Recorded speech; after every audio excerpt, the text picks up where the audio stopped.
Right now, while you're being reasonable, someone is taking what's yours. Quietly, calmly, while you applaud yourself for staying calm too. You call it patience. They call it the perfect opening. Every time you wait, someone else moves. You've been taught that waiting is wisdom. It isn't. Not always. Somewhere tonight, a decision is being made about your life, your money, your position, your future, without you anywhere in the room. You weren't invited because they know you'll just let it happen. You've mistaken your silence for strength. They've mistaken it for permission. This is the last time you find out last, because in the next 10 minutes that changes. You were told good things come to those who wait. No one ever told you who profits every single day while you do. Your boss saw your patience and called it loyalty, then gave the promotion to the man who asked. Your friends saw your patience and called it kindness, then borrowed money they never planned to return. Your partner saw your patience and called it devotion, then tested exactly how far it could be pushed. This isn't bad luck, it's a pattern, and patterns are built by design. Somewhere, someone learned that calm men don't fight back, and they built a system around that fact. Every institution that benefits from your stillness will praise your stillness. They will call you mature for staying quiet, stable for staying still, humble for staying small. None of those words were ever about you. They were about controlling you. This is not your weakness. This is their strategy, built, tested, and refined on men exactly like you. And the moment you understand that, everything changes. The men who win are not the patient ones. They are the men who know exactly when patience ends. That distinction has existed since the first war was ever fought. And one man wrote it down so clearly, it was almost dangerous. His name was Sun Tzu, a military strategist in ancient China, writing during an age when one miscalculation meant annihilation. He didn't write for kings. He wrote for men who needed to survive systems built to use them. His words were banned from common hands for centuries, too dangerous for anyone but the powerful to read. Because what he taught wasn't about armies. It was about reading people before they read you. And one line from his work explains exactly why your patience has been a target this whole time. He who knows when he can fight and when he cannot will be victorious. Not the man who fights the most, not the man who waits the longest, the man who knows the difference. That is the truth they hoped you'd never find. Lesson 1. The mask of calm. Your calm is not weakness, but the moment it becomes predictable, the moment people can set their watch by it, it becomes a weapon against you. Think of every meeting where you stayed quiet while someone else took credit for your idea. You told yourself you were being professional. They told themselves you were easy. People don't test your strength first, they test your reaction. And a man who never reacts gets tested again and again. Predictability isn't peace, it's a map. And you've been handing yours out for free. Starting today, break the pattern once. Not with anger, with unpredictability. Say the thing you'd normally swallow. Ask for the thing you'd normally let go. Drop this in the comments. My calm is a choice, not an invitation. Because the next trap isn't about how you react. It's about how long you've been waiting. Lesson 2. Time is a weapon, not a virtue. You were taught that good things come to those who wait. No one told you waiting has an expiration date. You've waited for the apology that never came, the raise that kept getting next quarter, the relationship that kept staying almost ready. And every year you waited, the other side gained more ground, not less. Sun Tzu knew that the side controlling time controls the outcome. Whoever benefits most from your delay will always be the one asking you to be patient. Your patience isn't neutral. It is always working for someone. The question is who.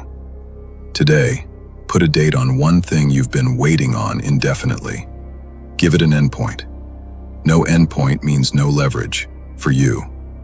Drop this in the comments. My time is not a negotiating tool for someone else. But knowing when to stop waiting means nothing if you don't know what you're tolerating in the meantime. Lesson 3. The trap of endless tolerance. Every line you don't draw becomes a door someone else walks through. The friend who only calls when they need something. The family member who jokes at your expense every single time. You've absorbed it so often you stopped noticing you were absorbing it. Tolerance without limits isn't generosity. It's an open invitation that never closes. And people don't push past boundaries you have. They push past boundaries you've never set. Today, name one boundary out loud. To yourself first, then to them. This knowledge is for protection, not destruction. A boundary stated calmly is not aggression. It's information. The men who are respected are not the men who tolerate everything. They are the men who decide clearly what they will not. Which brings you to the hardest truth of all, knowing exactly when to stop being still. Lesson 4. Strike when they expect stillness. The most dangerous move you will ever make is the one nobody sees coming, because everyone assumed after all this time you'd never make it. Picture the moment you finally said no after months of saying yes. Remember the silence that followed. That silence wasn't disapproval, it was recalibration. They didn't expect you to move. People build their entire approach to you based on past behavior. Change the behavior, and their entire strategy collapses. Sun Tzu called this the element of surprise. You don't need an army. You need one unexpected decision. Pick one place in your life where you are predictably patient. This week, act differently there. Once, deliberately. Drop this in the comments. I am not where they left me. But don't mistake this for becoming loud. The strongest move is often the quietest one. Lesson 5. Silence is not surrender. Just because you stop explaining yourself doesn't mean you've lost the argument. You've watched people mistake your silence for agreement, for weakness, for finally giving up. Meanwhile, you were the only one in the room actually thinking clearly. The loudest person in the conflict is rarely the one in control of it. Sun Tzu built entire campaigns around appearing passive on the surface, while quietly preparing everything that mattered in private. Stop narrating your next move out loud. Let your results speak instead. The less they know about your plan, the less they can interfere with it.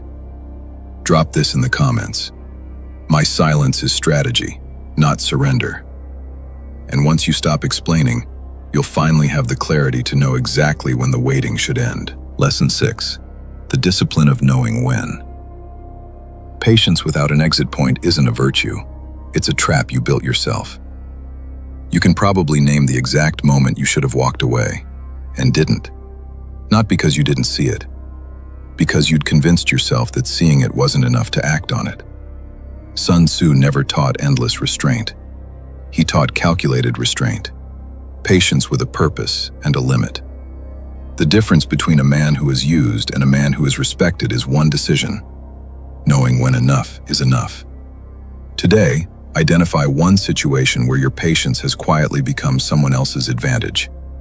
Set the line, not in anger, in clarity. Drop this in the comments. I decide when patience ends, because the moment you control your timing, you control everything that comes after it. The man who waited for permission, who waited for the right moment, who waited for someone else's blessing, he's gone. The old you is dead. The version of you that mistook silence for safety, patience for peace, buried. What's left is sharper, calculated, awake.